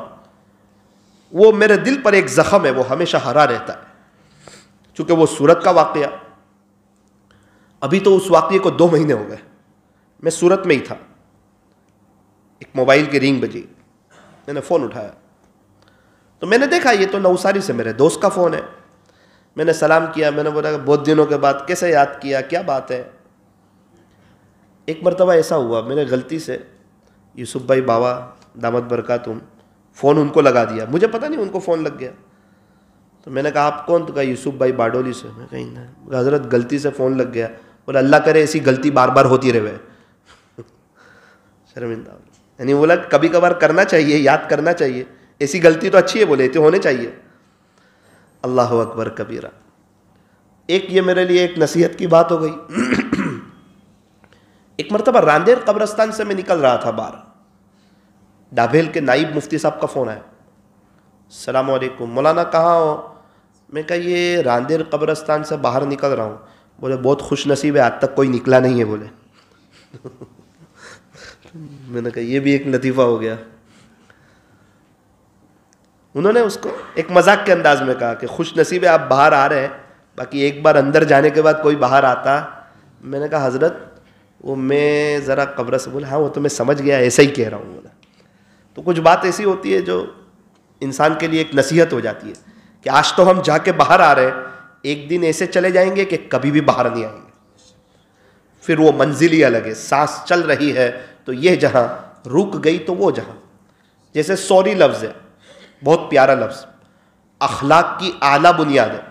اس میں بھی ایک دل کی مزاح کی بات کہ 2 آدمی کی لڑائی ہوئی, سوری کہہ دیا, جھگڑا ہی ختم. اور آئی سی یو روم سے باہر آ کے ڈاکٹر صاحب نے سوری کہہ دیا تو انسان ہی ختم. 2 شخص کی لڑائی ہوئی, سوری کہہ دیا, معاف کر دینا بہت بڑی بات. کچھ لوگ آتے ہیں ملاقات کے لیے تو کہتے ہیں مولانا ہمارے اندر غصہ بہت ہے. اور ایک بات یاد رکھنا, جس کے اندر غصہ بہت ہے نا, جس کو مزاج کی سختی کہتے ہیں, غصہ. ابھی تک میں اس نتیجے پر پہنچا ہوں, اس کے لیے بہت بڑا خطرہ ہے, بہت بڑا. چونکہ اگر اس نے کہیں بھی بیجا اپنا غصہ نکالا نا تو موت کے وقت اللہ اس کو پکڑ لے گا, کہ تو سب کو پکڑتا تھا نا حق بات پہ, تو بھی بہت بڑا گنہگار ہے اور میں اس بات پہ میں حق رکھتا ہوں کہ تجھے پکڑ لوں. اس لیے کبھی بھی غصہ نہیں کرنا, غصے سے اپنے آپ کو بچانا. اسی لیے سبق دیا کہ پہلوان کون جو کسی کو پچھاڑ دے وہ؟ فرمایا نا, پہلوان تو وہ ہے جب اس کو غصہ آوے تو وہ اپنے غصے کو پی جائے. ایک صحابی کو تو اللہ کے نبی صلی اللہ علیہ وسلم نے بہت مختصر نصیحت کی. نصیحت کیا کی؟ قال النبی صلی اللہ علیہ وسلم, پیارے نبی حضرت محمد الرسول اللہ صلی اللہ علیہ وسلم نے ارشاد فرمایا, لا تغضب, غصہ نہ کیا کر, غصہ نہ کیا کر. یہ نصیحت کی. غصے کو پی جانا یہ بہت بڑی بات ہے. متقین لوگ کیا کرتے ہیں؟ تقوی والے کا غصے کو پی جاتے ہیں. اعدت للمتقین, کون ہے یہ متقین؟ الذین ينفقون فی السراء والضراء والکاظمین الغیظ, اپنے غصے کو پی جانے والے. صبر کرنا, وَلَمَنْ صَبَرَ وَغَفَرَ إِنَّ ذَلِكَ لَمِنْ عَزْمِ الْأُمُورِ, جو شخص صبر کرے اور معاف کر دے بے شک یہ ہمت کے کاموں میں سے. اکثر گھروں میں جھگڑے غصے کی وجہ سے ہوتے ہیں, اور انسان جو اپنے ماں باپ کے سامنے بولتا ہے نا وہ غصے کی وجہ سے بولتا ہے. ایک بات یاد رکھنا, الفاظ سے زیادہ لہجوں کا اثر ہوتا ہے. الفاظ سے زیادہ لہجوں کا اثر ہوتا ہے. بہت سے لوگ کہتے ہیں مولانا ہم تو حق بات بولتے ہیں اور حق بات بولنی چاہیے, کتابوں میں بھی لکھا ہے حق کڑوا ہے, سامنے والے کو کڑوا تو لگے گا ہی. او بھائی, وہ حق 1% کڑوا ہوتا ہے, ہماری زبان اس کو بولنے میں 9% اور کڑوی ہو جاتی ہے, اس پر پکڑ ہوگی آخرت. حق کڑوا ہے لیکن حق برداشت ہوتا ہے. لیکن وہ حق بات بولنے میں ہماری زبان جو کڑوی ہو جاتی ہے وہ بات برداشت سے باہر کی ہوتی ہے. ڈاکٹر بھی کڑوی دوا کیپسول میں دیتا ہے اور ہم سامنے والوں کو کیپسول سے نکال کر کے دے دیتے ہیں تو وہ اس کو زیادہ کڑوی لگتی ہے. اس زبان سے دل جیتے بھی جا سکتے اور دل چیرے بھی جا سکتے. بڑے خوش نصیب وہ حضرات جو دل جیتنے کا کام کرے, اور بڑے بد نصیب وہ حضرات جو دل چیرنے کا کام کرے. فرمایا کہ زبان اور دل یہ دونوں میں اللہ نے ہڈی نہیں بنائی. فرمایا کہ زبان اور دل میں ہڈی نہیں, اور اس کا سخت ہونا یہ اللہ اور اس کے رسول کو پسند بھی نہیں.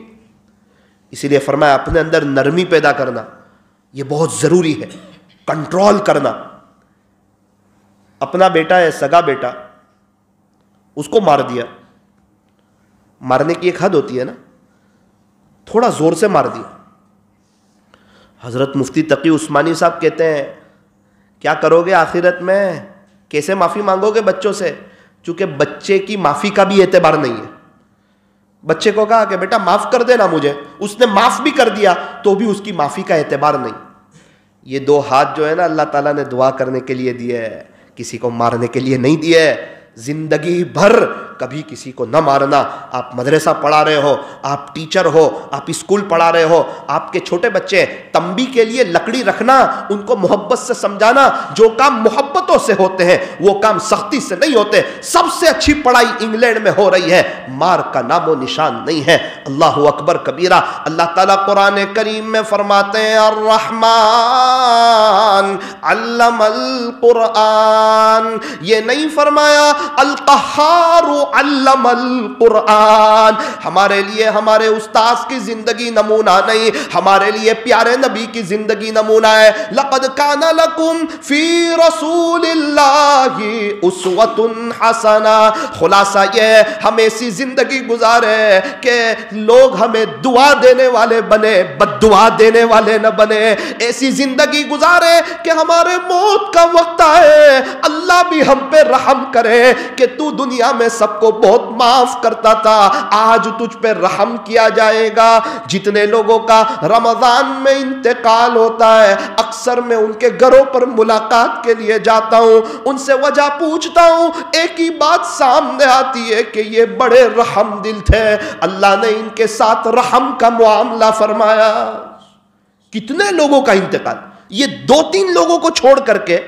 کسی نے بتایا کہ خدمت کی وجہ سے اللہ نے رمضان دیا، کسی نے بتایا کہ ان کی یہ ادا پر اللہ نے رمضان دیا، ورنہ اکثر و بیشتر صاف دل، رحم کرنے والے، معاف کر دینے والے، اللہ نے ان کو رمضان عطا فرمایا۔ میرے عزیزوں، میں یہ عرض کرنا چاہتا ہوں، زندگی ایسے گزار کر کے چلے جاؤ کہ ہماری طرف سے کسی کو تکلیف نہ پہنچے۔ ایک ہی زندگی ہے، ایک ہی موقع ہے، ایک ہی چانس ہے، ایک ہی لائف ہے۔ دنیا کے مسافر، منزل تیری قبر ہے، طے کر رہا ہے جو تو 2 دن کا یہ سفر ہے۔ دنیا بنی ہے جب سے لاکھوں کروڑوں آئے، دنیا بنی ہے جب سے لاکھوں کروڑوں آئے، باقی رہا نہ کوئی، مٹی میں سب سمائے۔ سمجھایا ابھی تو ہے، تھوڑے دن کے بعد تو بھی چلا جائے گا، تو بھی باقی نہیں رہے گا، تیری فیملی بھی باقی نہ رہے گی۔ یہ بچوں کی وجہ سے، یہ فیملی کی وجہ سے، یہ گھر بار کی وجہ سے، یہ رشتہ دار کی وجہ سے، یہ زمین جائیداد کی وجہ سے، یہ مال و دولت کی وجہ سے اپنی آخرت کو برباد نہ کرنا۔ اللہ تبارک و تعالی نے قرآن کریم میں اس مضمون کو بیان فرمایا۔ اللہ تعالی ارشاد فرماتے ہیں، یوم لا ينفع مال ولا بنون۔ اے میرے بندو سنو، اے میری بندیوں سنو، قیامت کا دن آنے والا ہے۔ قیامت کے دن نہ تو تمہیں تمہارا مال کام آئے گا، نہ تمہیں تمہاری اولاد کام آئے گی۔ بہت سے لوگ اولاد کی وجہ سے آخرت برباد کرتے ہیں، بہت سے اولاد کی اچھی تربیت نہیں کرتے، ان کو غیروں کے طریقوں پر چلاتے ہیں، انہیں غیروں والا لباس پہناتے ہیں، ان کے انگریزی بال کٹواتے ہیں۔ وہ بچہ بڑا ہو کے اللہ کا بھی نافرمان ہوتا ہے، ماں باپ کا بھی نافرمان ہوتا ہے۔ شادی کے 2 سال کے بعد بیوی کا ہو جاتا ہے، ماں باپ کی بات نہیں مانتا۔ جو اللہ کا نہ ہو وہ کیا ماں باپ کا ہوگا، وہ کیا بیوی بچے کا ہوگا۔ لائف ہی پوری بے چینی والی ہو جاتی ہے۔ بہت سے لوگ بچوں کی وجہ سے آخرت برباد کرتے ہیں، بہت سے لوگ پیسوں کے نشے میں اپنی آخرت کو برباد کرتے ہیں۔ تھوڑا سا پیسہ آ جائے، چال چلن بدل جاتی ہے، غریبوں کے ساتھ رہنے کا انداز بدل جاتا ہے، بات کرنے کا طریقہ بدل جاتا ہے۔ ان کی شادیوں میں مالداروں کو دعوت دی جاتی ہے، غریبوں کو دعوت نہیں دی جاتی۔ اور جب ان کا انتقال ہوتا ہے، سب سے پہلے غریب لوگ آتے ہیں، مالدار لوگ بائک پر قبرستان آتے ہیں۔ شادیوں میں جن غریبوں کو نہیں بلایا تھا، جنازے میں وہی پہلے آ گئے اور دعا کرنے لگے، اللہ ان کو معاف کر دیجئے۔ اور جن مالداروں کے پیچھے دوڑتا تھا، ان کے پاس وقت نہیں، وہ تو قبرستان بھی بائک پر آئے، اور یہ غریب کندھا دیتے دیتے بیچارہ قبرستان پہنچا ہے۔ عجیب منظر اللہ تعالیٰ بیان کر رہے ہیں، ہمیں سمجھا رہے ہیں۔ اللہ تعالیٰ ہمیں جنت دینا چاہتے ہیں، ہمیں معاف کرنا چاہتے ہیں کہ تم کیا کر رہے ہیں، کہاں جا رہے ہیں۔ یوم لا ينفع مال ولا بنون، قیامت کے دن نہ تو تمہیں تمہارا مال کام آئے گا، نہ تمہیں تمہاری اولاد کام آئے گی، الا من اتی اللہ بقلب سلیم۔ قیامت کے دن تو تمہیں سورا ہوا دل کام آئے گا، صاف دل کام آئے گا۔ گندا دل اللہ کو پسند نہیں۔ گندے گلاس میں ہم پانی نہیں پیتے، گندے کھومچے میں ہم کھانا نہیں کھاتے، گندے دسترخوان پر بیٹھنا ہم پسند نہیں کرتے، گندے برتن میں ہم دودھ نہیں لیتے، گندا بیڈ روم ہمیں پسند نہیں، گندی بیڈ شیٹ ہمیں پسند نہیں۔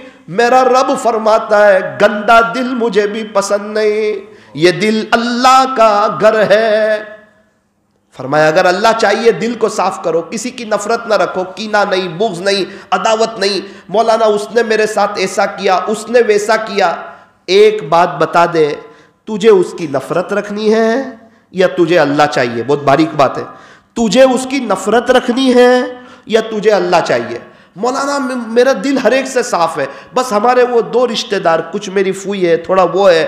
مولانا یہ بتا دے ان کی نفرت پالنی ہے یا اللہ چاہیے؟ 2 چیز جمع نہیں ہو سکتی، اندھیرا اور روشنی جمع نہیں ہو سکتی. وہ 2-3 لوگ کی بات جانے دے. اگر تجھے اللہ چاہیے تو پورا سگرام پورا، پورا سورت، پوری دنیا تیرے خلاف ہو جائے اور تو اکیلا رہ جائے، اس وقت اگر تجھے اللہ چاہیے اس وقت بھی تجھے اپنا دل صاف رکھنا ہوگا، تب تجھے اللہ ملے گا.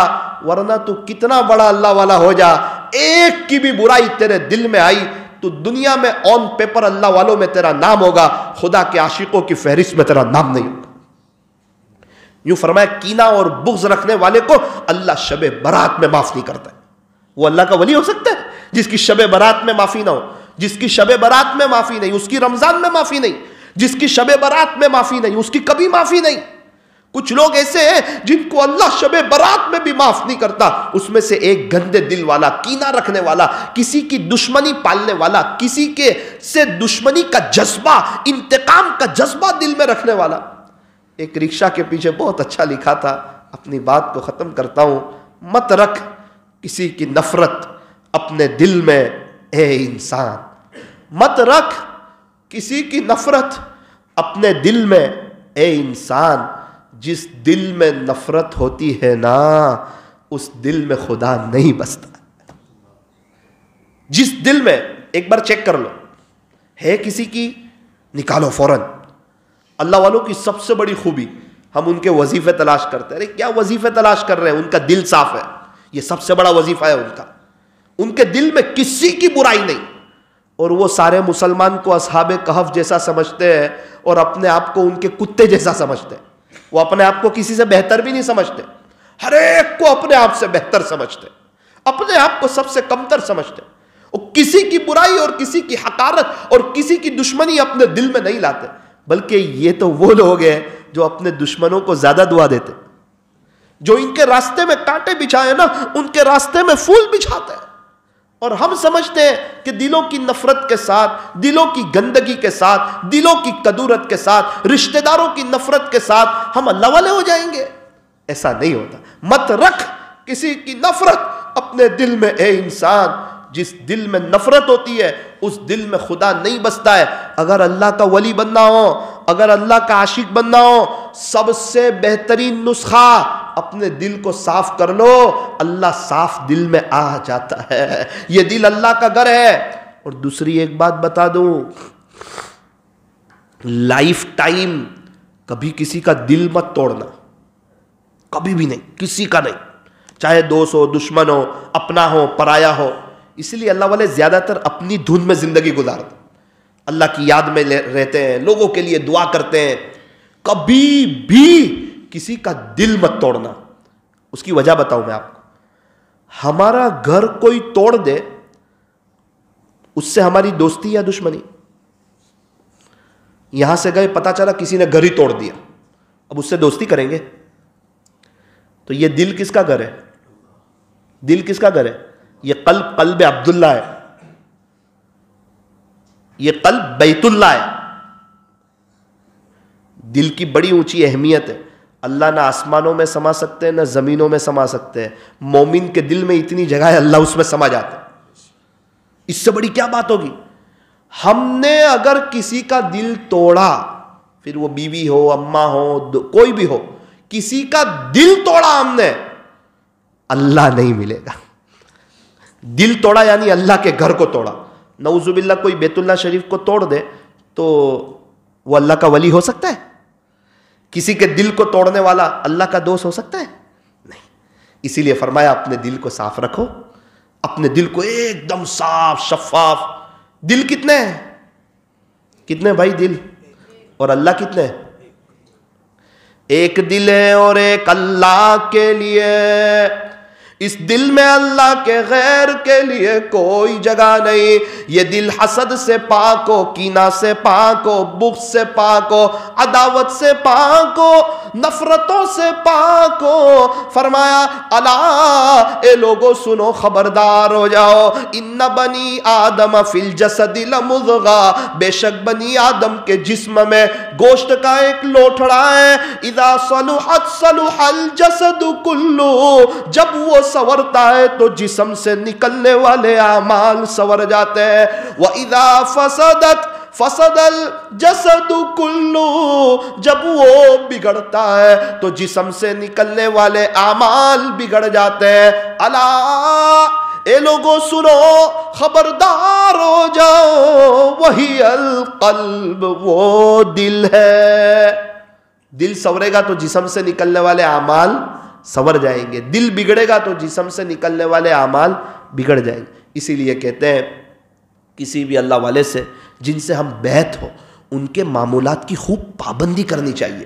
اور نقشبندیہ سلسلے میں سلوک طے ہوتا ہے اتباع سنت سے اور مراقبے سے, اتباع سنت سے اور مراقبے سے. بہت سے سالک لوگ آ کر کہتے ہیں کہ مولانا معمولات نہیں ہو رہے. اللہ اکبر کبیرہ, سب چیز ہو رہی ہے, کیا اللہ کا نام اتنا چھوٹا ہو گیا کہ یہی نہیں ہو رہا ہے؟ باقی ہر ایک کے لیے وقت ہے, کھانے کے لیے, پینے کے لیے, سونے کے لیے, موبائل کے لیے, دکان کے لیے, دوست احباب کے لیے, غسل کرنے کے لیے, موبائل کو ریچارج کرنے کے لیے, واٹس ایپ چلانے کے لیے, 7-8 دفعہ چائے پینے کے لیے, بیوی کے لیے, بچے کے لیے, ماں باپ کے لیے, 2-2 4-4 گھنٹے گراہک کے لیے, ہر ایک کے لیے وقت ہے. کیا نعوذ باللہ اللہ کا نام اتنا چھوٹا ہو گیا کہ اس کے لیے ہی وقت نہیں ہے؟ یوں کہنا چاہیے پہلی چیز اللہ کا ذکر, بعد میں سب کام. پہلی چیز اللہ کا ذکر, بعد میں سب کام. ایک آخری بات سنا دوں. ایک شخص بیت ہوئے, مجھے کہنے لگے مولانا الحمدللہ آج تک میں نے معمولات نہیں چھوڑے. میں نے کہا وہ کیسے؟ تو دیکھو نیت. کہا مولانا میں نے ہے نا جب بیت ہونے آیا نا اس وقت میں نے نیت کی تھی کہ چاہے جو مرضی ہو جائے, 12 بجے یا رات کے 2 بجے, میں کبھی بھی معمولات نہیں چھوڑوں گا. اس کی برکت تھی, اللہ تعالیٰ نے معمولات کی توفیق دے دی. دوسری بات, نیکی بھی ہو رہی ہے, گناہ بھی ہو رہے ہیں. ایک بات ہماری یاد رکھنا, گناہ نہیں چھوٹ رہے ہیں تو نیکی کرنا بھی نہ چھوڑے. گناہ اگر نہیں چھوٹ رہے ہیں تو نیکی کرنا بھی نہ چھوڑے. نیکی کی برکت سے ایک دن خدا گناہوں کی نحوست دل سے نکالے گا. کب مجھے شیطان نے بھڑکایا کہ کبھی نیکی کرتا ہے, کبھی گناہ کرتا ہے, کبھی تنہائی پاک, کبھی تنہائی ناپاک. اب کیا کرنا ہے؟ اللہ والا بننا ہے یا گناہوں بھری لائف گزارنی ہے؟ ایک رات اس نتیجے پر میں پہنچا کہ اب میں گناہوں بھری پہلے جیسی لائف گزاروں گا. میں نے بولا پھر کیا ہوا؟ میں تو بڑا تعجب میں, مجھے تو کچھ پتا نہیں. بولے میں رات کو سویا مولانا, خواب دیکھا. کوئی کہنے والا کہتا ہے کہ اللہ تعالیٰ تجھے معاف کرتے کرتے نہیں تھکا, تو توبہ کرتے ہوئے کیوں تھک گیا؟ اوہ, صبح اٹھا, پھر میں ایک تازہ دم ہو گیا کہ اللہ تعالیٰ نہیں چاہتے, جو اللہ کی طرف آنا چاہتا ہے نا اللہ اس کو گرنے نہیں دیتے, تھام لیتے ہیں, اپنی رحمت کی رسی ڈال کر اس کو اپنی طرف کھینچتے. پھر مولانا دوسرے دن سے میں نے مراقبہ شروع کیا. 4:50 کا الارم رکھتا ہوں اور 6 بجے تک آنکھ کھولتا ہی نہیں ہوں. 1 گھنٹے 10 منٹ تک جب الارم کی رنگ بجتی ہے پھر میں آنکھ کھولتا ہوں. اور الحمدللہ آج بڑی مزہ آ رہی ہے. 3000 دفعہ اللہ اللہ پڑھتا ہوں, 3000 دفعہ درود شریف پڑھتا ہوں, 500 مرتبہ استغفار کرتا ہوں, صبح 4 بجے اٹھتا ہوں اور تہجد وغیرہ پڑھتا ہوں, 4:50 سے 6 بجے تک مراقبہ کرتا ہوں. اللہ اکبر, کیا نوجوان آدمی, 18-19 سال کا آدمی کیسی اپنی جوانی اللہ پر فدا کر رہا ہے. میرا عزیزو, صرف بات کرنے سے اور باتیں سننے سے کچھ ہوتا نہیں. یعنی فائدہ ہوتا ہے لیکن کوئی انسان اللہ والا نہیں ہو جاتا. اللہ والا بننے کے لیے محنت ہے. کوئی خواب دیکھ کے اللہ والا نہیں ہو جاتا, کوئی اتفاقی طور پہ اچانک اللہ والا نہیں ہو جاتا. او جتنی محنت کرتے جاؤ گے, جتنی قربانی دیتے جاؤ گے, اتنا اللہ نوازتے جائیں گے.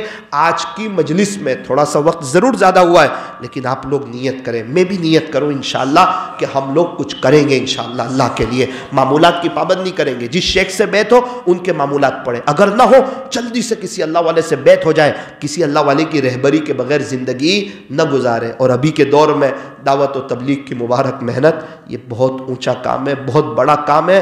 اکثر آپ کو داڑھی ٹوپی اور یہ جو اسلامی کلچر اور ماحول اور یہ جو علماء اور حفاظ کی یہ جو 30 سال میں اتنی بڑی جو جماعت آپ کو نظر آ رہی ہے نا, آپ بیک گراؤنڈ میں جانا تو یہ دعوت و تبلیغ کی بہت بڑی برکت ہے، سب لوگوں کی برکت ہے، لیکن دعوت کا اس میں بہت بڑا حصہ ہے، ورنہ 40 سال پہلے تراویح پڑھانے والے باہر سے لانے پڑتے تھے۔ سفیان ثوری رحمت اللہ علیہ بڑی عمر میں تسبیح لے کے گھوم رہے ہیں، کسی نے کہا حضرت کیا کر رہے ہیں، اتنے بڑے اللہ والے ہو گئے ابھی بھی تسبیح لے کے گھوم رہے ہیں؟ کہاں اس کی وجہ سے تو اللہ تک پہنچا، اس کو میں کیسے بھولوں؟ اکثر لوگ دعوت کی وجہ سے آئے، تصوف جو ہمیں سمجھ میں آیا ہمارے یہاں معاشرے میں مسجد ہدایت کی بات نہیں کرتا، عمومی بات کرتا ہوں، اکثر دعوت و تبلیغ کی برکت سے آہستہ آہستہ لوگ گئے اللہ کے راستے میں، اپنے بچوں کو حافظ عالم بنایا۔ میں جب سفر میں جاتا ہوں نا، کتنے لوگوں کو پوچھتا ہوں کہ آپ کے یہاں کیسے ماحول چینج ہوا، کہ دعوت و تبلیغ کی برکت سے۔ ابھی ہمارے نوساری کے ایک گاؤں میں گیا، اتنی خرافات، اتنی بدعات، اتنے تاجیے، اتنے کنڈے، ارے کیا نہیں ہوتا تھا، ماتم اور 10 محرم تک کیا کام نہیں ہوتا تھا، راتب کھیلنا۔ تو میں نے ایک آدمی کو پوچھا کہ یہ سب 20 سال سے ختم کیسے ہو گیا؟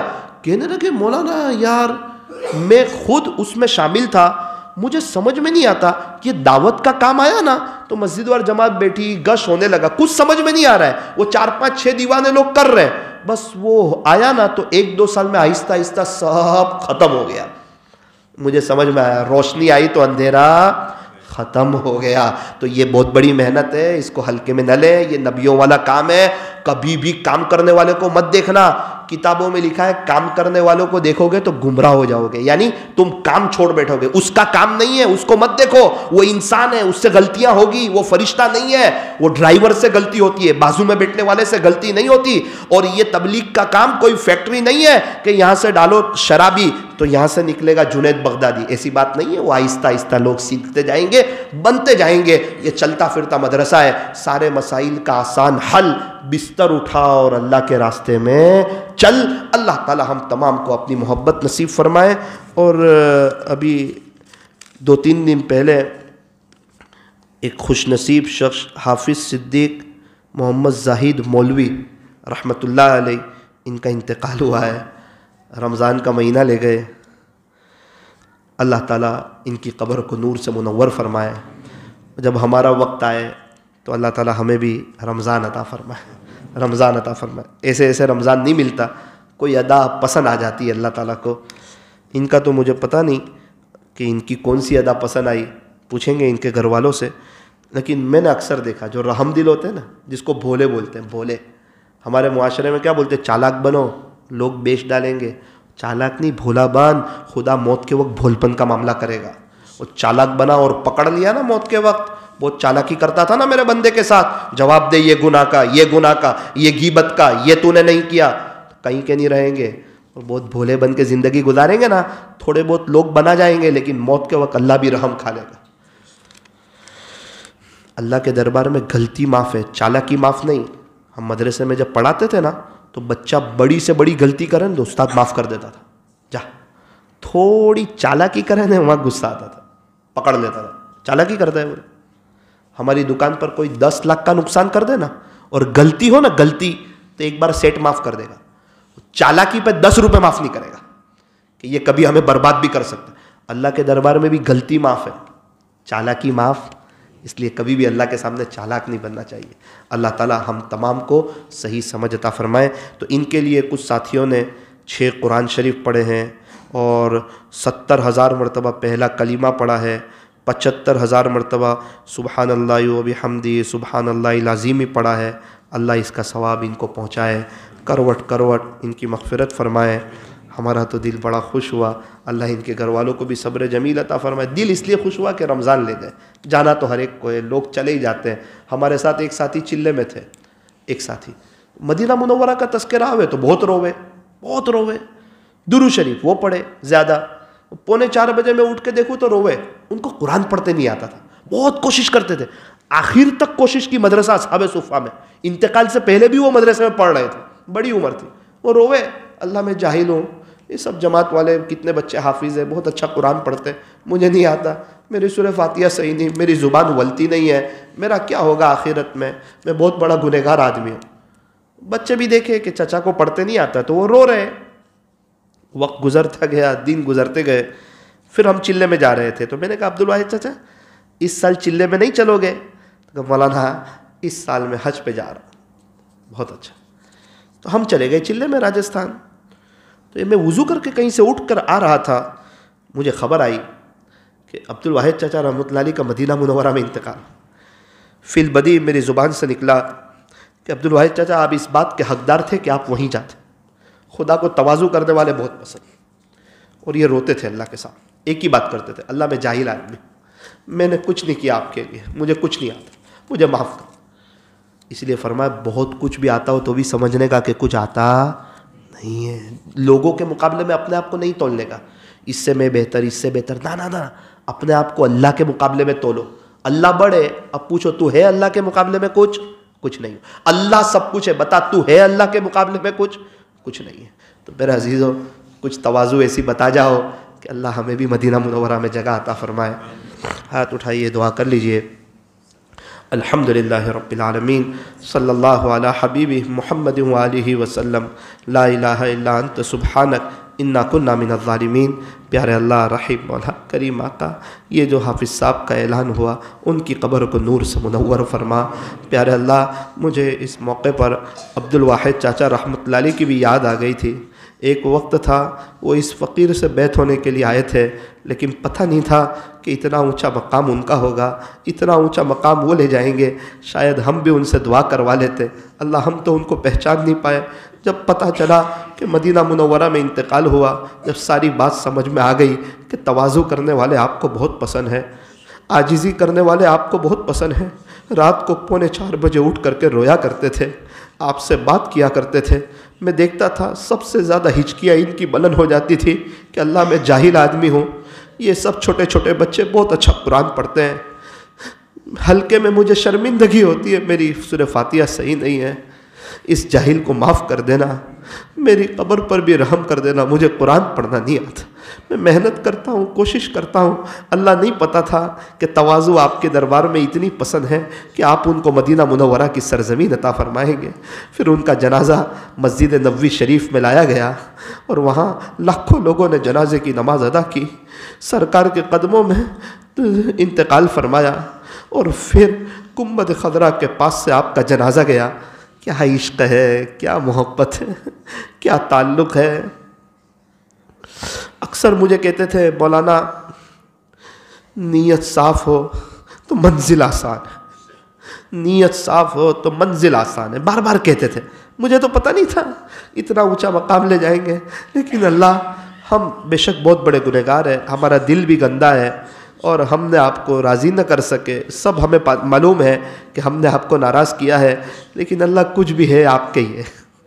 ایک ماں کا بچہ بہت نافرمان بھی ہوتا ہے نا، تو وہ کہتا ہے امی کچھ بھی ہے میں آپ کا ہوں، وہ ماں بھی کہتی ہے کہ چاہے تو جتنی بھی نافرمانی کر، تجھے کھانا تو میں ہی کھلاؤں گی۔ اللہ اکبر کبیرہ۔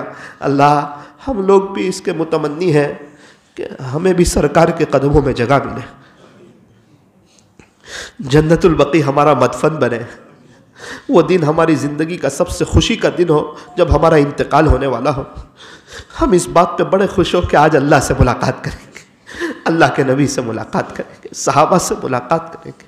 اللہ، ہم نے ایسی زندگی بھی بنائی ہو، ایسے آپ کے دیوانے بنے ہو، دوستوں کے نشے میں پڑھ کر کے غیروں کی نقل نہ اتاری ہو، بلکہ دوستوں کو اللہ کے نبی کا دیوانہ بنایا ہو کہ میں تمہاری بات میں نہیں آؤں گا، تم آؤ میری بات میں، تم آؤ، اللہ کے نبی کے دیوانے بنو۔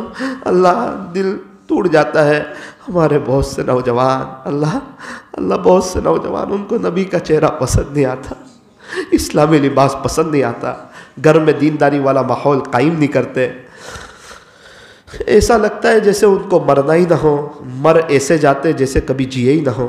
اللہ، ایک بڑی امید کے ساتھ آج مسجد ہدایت میں بیٹھے ہیں، اس مسجد کی برکت سے بہت سے لوگوں نے آپ کا نام سیکھا، آپ کے ولی ہو گئے۔ اللہ، اب ہم سب کو بھی اپنا بنا لے، اللہ مسجد ہدایت کی برکت سے ہمیں ہدایت دے دے۔ اللہ، یہ سورت کی اس عاجز کی نظر میں ایک بہترین جگہ ہے، یہ مسجد بھی ہے، یہ خانقاہ بھی ہے، یہاں سے اللہ کی محبت کی پڑیاں دی جاتی رہی، لوگ اللہ کا نام سیکھتے رہے۔ اللہ آپ کے عاشق لوگ یہاں ہمیشہ آتے رہے، ایسے فیصلے فرما۔ ہمیں بھی بہت زیادہ چھوٹا بن کے اس جگہ سے فائدہ اٹھانے کی توفیق عطا فرما۔ یہاں مدرسہ چلتا ہے، اللہ اس کو بھی خوب ترقی نصیب فرما۔ اساتذہ کو دن دگنی رات چگنی ترقیات سے مالا مال فرما، بچوں کو ترقی عطا فرما، اس مدرسے کو اللہ خوب آباد فرما، شاباد فرما، اللہ ادارے کی شکل میں تبدیل فرما۔ رب کریم آخری بات یہ ہے، رمضان کا ایک بڑا حصہ پھر غفلت میں گزر گیا، اللہ پھر غفلت میں گزر گیا، منا نہ سکے آپ کو، منا نہ سکے۔ ارادے بہت کچھ کیے تھے، رجب کا چاند دیکھتے ہی کچھ جذبے بنے تھے کہ اللہ رمضان دے دے، اس رمضان میں آپ کو منا لیں گے۔ 15 دن گزر گئے،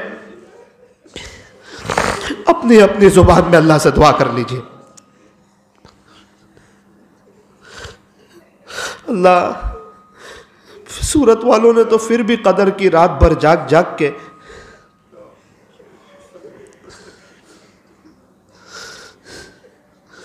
بہت سے سورت والوں کی داستان سنی، تو وہ رات بھر آپ کی محبت میں جاگتے رہے۔ ہم تو نہ دن وصول کر سکے نہ رات وصول کر۔ اللہ کے نبی صلی اللہ علیہ وسلم اتنی مشغولی کے باوجود ہر سال زندگی بھر آخری عشرے کا اعتکاف کیا۔ پتہ نہیں اللہ لوگ کتنے مشغول ہو گئے کہ ان کے پاس وقت نہیں ہے۔ اللہ کے نبی نے وقت نکالا اللہ کے لیے۔